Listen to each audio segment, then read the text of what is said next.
جنت والا سارا منظر ان کا ہے 313 والا لشکر ان کا ہے. سنیں گے دوستو عمران پرتاپ بدی کی ایک نظم سے پہلے بتا دوں دوستو. دلی سرائے کالے خان میں 50 سال پرانی مسجد پر چلا بلڈوزر, مدرسہ بھی کیا شہید. چلیے پہلے سنتے ہیں عمران پرتاپ بدی کی نظم. تو آپ سے گزارش ہے ویڈیو کو لائک کیجیے اور چینل کو ضرور سبسکرائب کیجیے. محبت اور چاہت کا محلہ لے کے چلتا ہے یہ پاگل, اپنے لب پر نام اللہ لے کے چلتا ہے. ارے کیا کہنے عمران, پاگل اپنے لب پر نام اللہ لے کے چلتا ہے.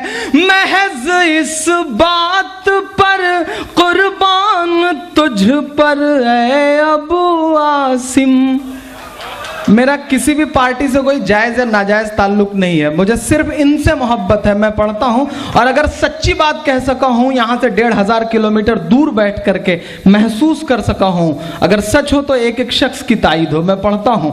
یہ پاگل اپنے لب پر نام اللہ لے کے چلتا ہے, محض اس بات پر قربان تجھ پر اے ابو عاصم.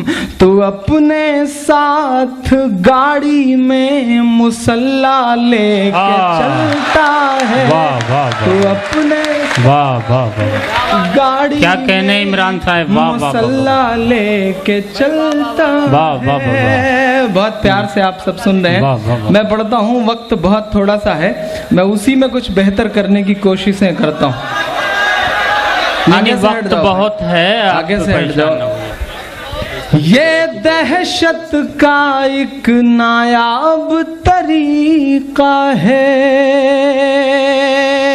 سارا کھیل تو بس اس کی مرضی کا ہے. سارا کھیل تو بس اس کی مرضی کا ہے.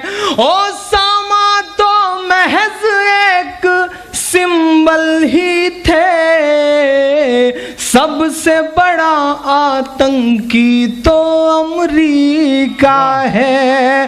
سب سے بڑا آتنکی تو امریکہ ہے. اور اس سلسلے کے آخری 4 مصرے پڑھتا ہوں کہ جنت والا سارا منظر ان کا ہے. آپ بہت سمجھدار لوگ ہیں, میں اشارے میں بات کہتا ہوں.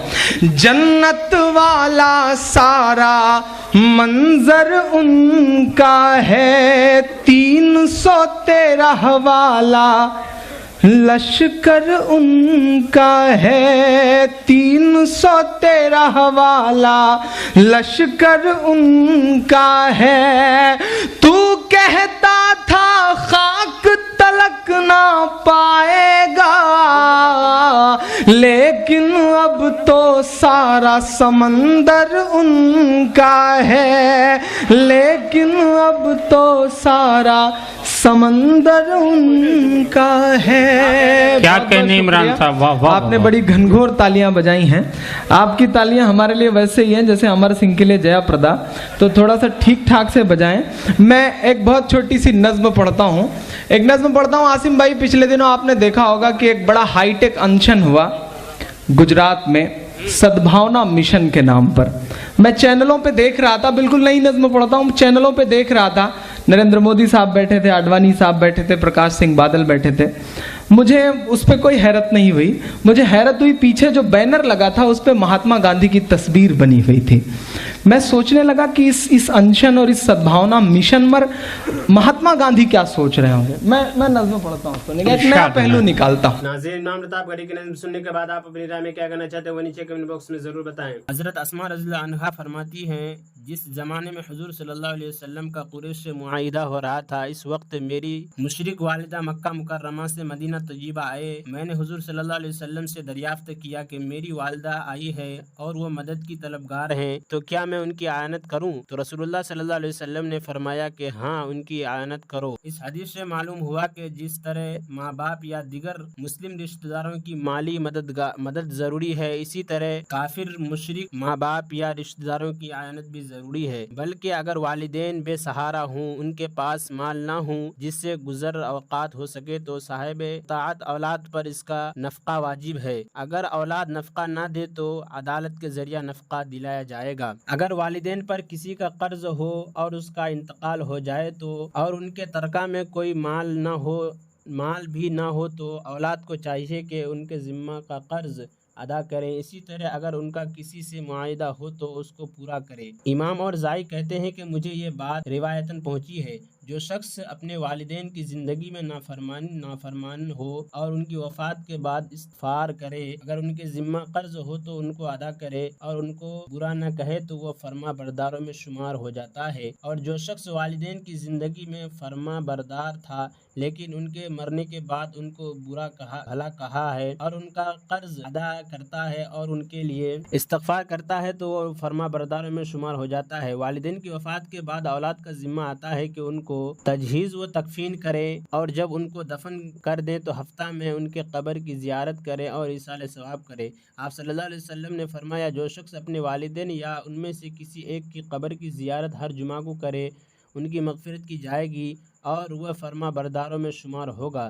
والدین کی وفات کے بعد اولاد کو چاہیے کہ نفلی صدقات یا حج بدل کے ذریعے اس کے لیے ایصال ثواب کرے، بلکہ ان کو چاہیے کہ عبادت و تلاوت کے ذریعے روزانہ کچھ نہ کچھ ثواب کو پہنچائیے۔ آدمی اور نفلی صدقہ کرے، اس کے میں حرج ہے کہ اس کا ثواب اپنے والدین کی بخشش دیا کرے اگر وہ مسلمان ہوں، اس طرح ان کو ثواب مل جائے گا، اگر وہ صدقہ والے کے ثواب میں کوئی کمی نہ ہوگی۔ حج بدل کرنے کے بارے میں حضور رسول اللہ صلی اللہ علیہ وسلم نے فرمایا، جو شخص اپنے والدین کی طرف سے حج کرے تو یہ ان کے لیے حج بدل ہو سکتا ہے۔ ان کی روح کو آسمان میں ان کو خوشخبری دی جاتی ہے اور یہ شخص اللہ تعالیٰ کے نزدیک فرما برداروں میں شمار ہوتا ہے، اگرچہ پہلے نافرمان ہوں۔ ایک دوسری روایت میں ہے، جو شخص اپنے والدین میں سے کسی کی طرف سے حج کرے تو ان کے لیے ایک حج کا ثواب ہوتا ہے اور حج کرنے والے کے لیے 9 حج کا ثواب ملتا ہے۔ والدین کے وفات کے بعد ان کے لیے دعا و استغفار کرنا چاہیے، ایسا کرنے سے وہ اولاد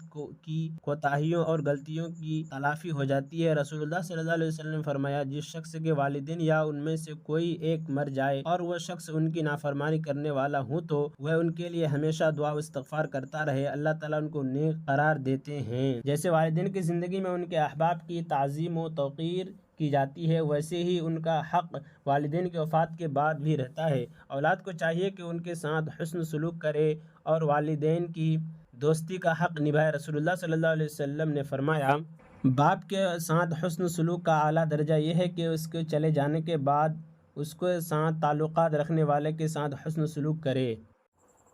اور عمران پرتاپ گڑھی سے جو یہ خبروں اور نظموں کے لیے ہمارے اس چینل کو ضرور سبسکرائب کریں۔ ملتے ہیں کسی اور ویڈیو میں ایسے ہی نئی نظم اور نئی خبروں کے ساتھ، تو جب تک کے لیے دیجیے مجھے اجازت اور رکھیے اپنا خیال۔ آپ دیکھ رہے تھے IR مشاعرہ میڈیا اور میں آپ کے ساتھ محمد ثاقب۔ السلام علیکم ورحمۃ اللہ وبرکاتہ۔